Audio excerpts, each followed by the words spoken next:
Bem, tivemos ontem no Jornal Nacional mais uma prova da hegemonia, né, dos valores, se nós podemos chamar assim, esquerdistas na imprensa brasileira.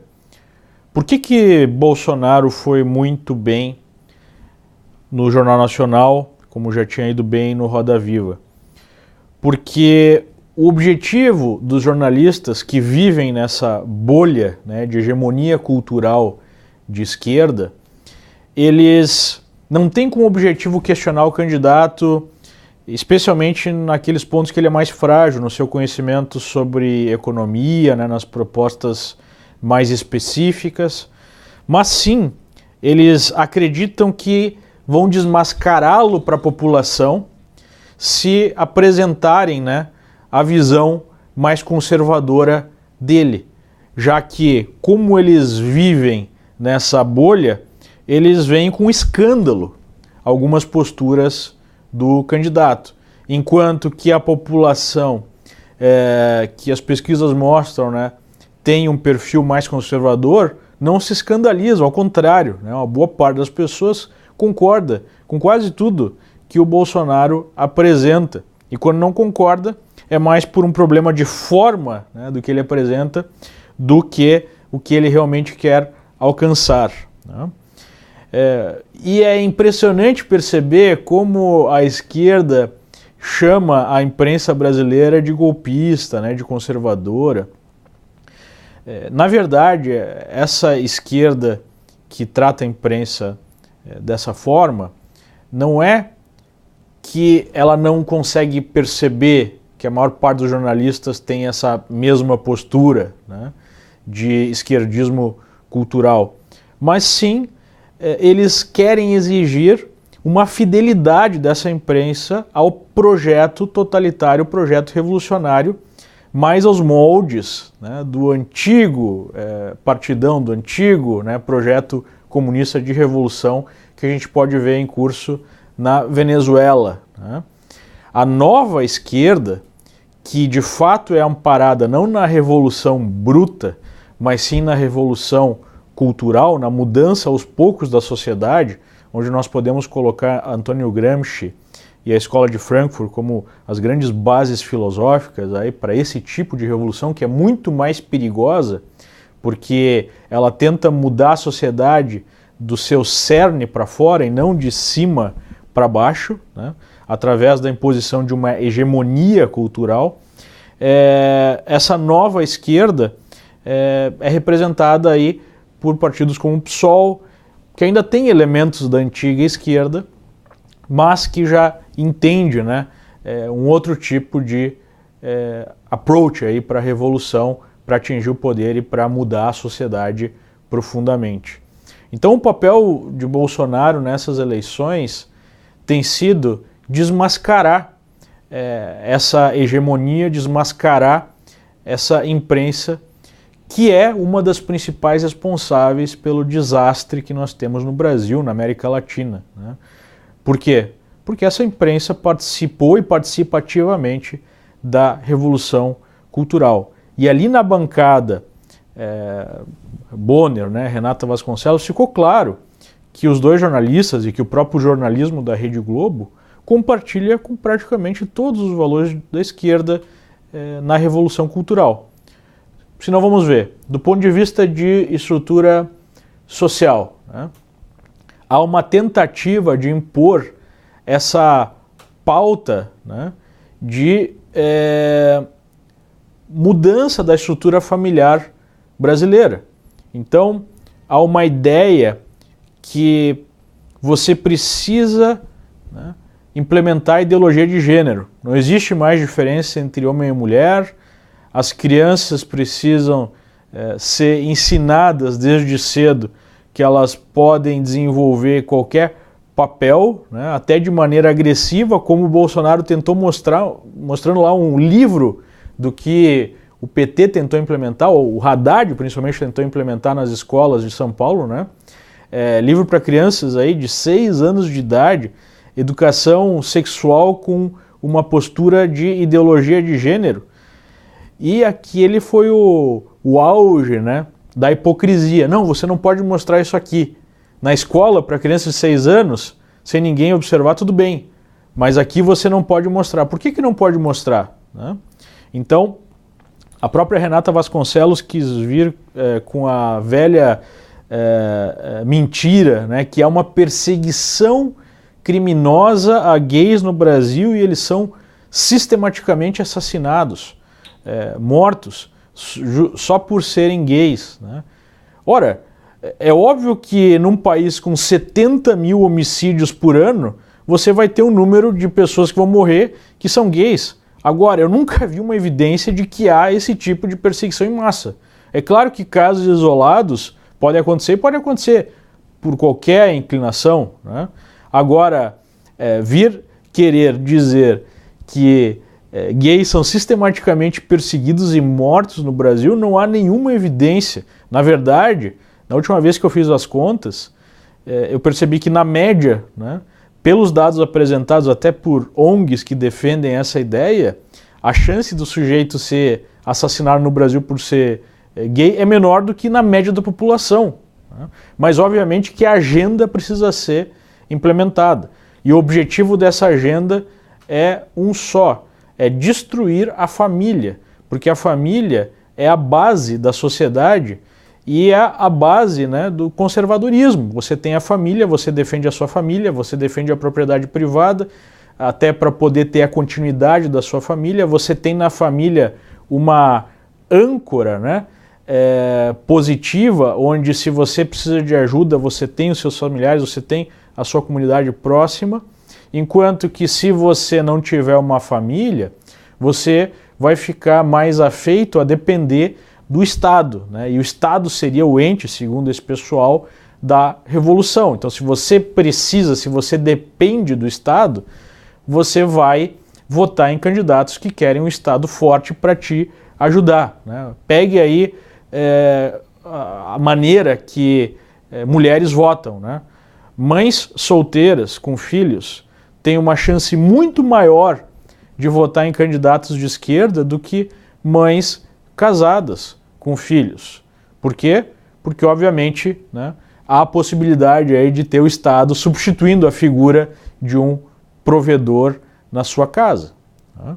Então, essa tese de geração de liberdade sexual absoluta, que acaba virando libertinagem sexual, e o feminismo radical, tudo isso tem como objetivo final a destruição da família, facilitando então o trabalho de revolução social, de reengenharia social. Né? A própria tese, colocada também de maneira agressiva pela Renata Vasconcelos, de igualdade de salário, né? Em primeiro lugar, não há diferenças grandes entre homens e mulheres salariais se você normaliza essa base de dados através de condições iguais. A principal motivação por trás da diferença na média entre homens e mulheres é que as mulheres acabam saindo do mercado de trabalho por muitos anos para ter filhos e para cuidar dos seus filhos. Essa é uma escolha pessoal. Se você pegar o salário de homens comparando com o salário de mulheres solteiras que não têm filhos ou mesmo casadas sem filhos, e esse foi um dado levantado por Thomas Sowell aqui nos Estados Unidos, você verá que a diferença é quase nula ou muitas vezes as mulheres ganham mais do que os homens nessas condições. Né? Então, se você comparar bananas com bananas, você vai ver um quadro muito diferente do que é pintado pelo feminismo radical, né? De que há uma exploração das mulheres no mercado de trabalho. Além disso, tem outras características, né? Os homens são mais agressivos para renegociar aí aumentos, as mulheres tendem a concordar mais com as pessoas, essa é uma característica natural e isso acaba diminuindo a chance de aumento salarial. Isso já foi provado em várias pesquisas, né? Eu posso até colocar alguma literatura aí na descrição. Então, esse é o primeiro passo, né? Mudança da estrutura social através da destruição da família. Rede Globo, de uma maneira geral, defende essa pauta, tanto através do seu jornalismo como através da sua teledramaturgia, né? A gente vê novelas, programas em geral defendendo essa pauta, né? Ideologia de gênero, liberdade sexual absoluta, defesa do aborto e assim por diante, apesar do Jornal Nacional não ter tocado no tema aborto. Bom, um outro ponto aí importante, né, de destruição da estrutura social vigente, justiça, né, criminalidade. Ficou claro ali que a postura do jornalismo da Globo você não pode combater o crime de maneira agressiva.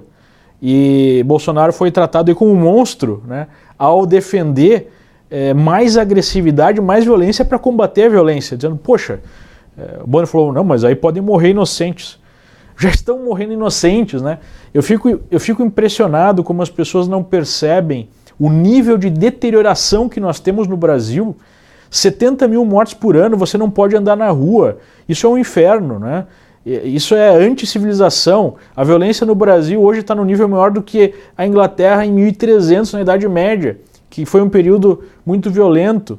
Então, como é que esses sujeitos que vivem em bolhas, vivem em lugares mais seguros, vivem, né, com carros blindados, com seguranças e tudo mais, podem defender que se trate a criminalidade com outros meios?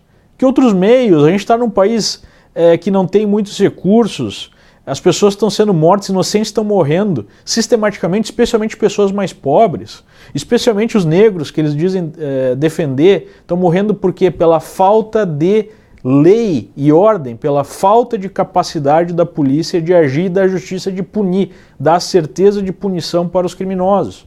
Então, a partir do momento que eles definem claramente que eles são contra essa abordagem de ser duro com o crime, de punir, né, de dar certeza da punição, especialmente no momento de total colapso da segurança. A gente tem aí sistematicamente, né, especialmente no Rio de Janeiro, tiroteios.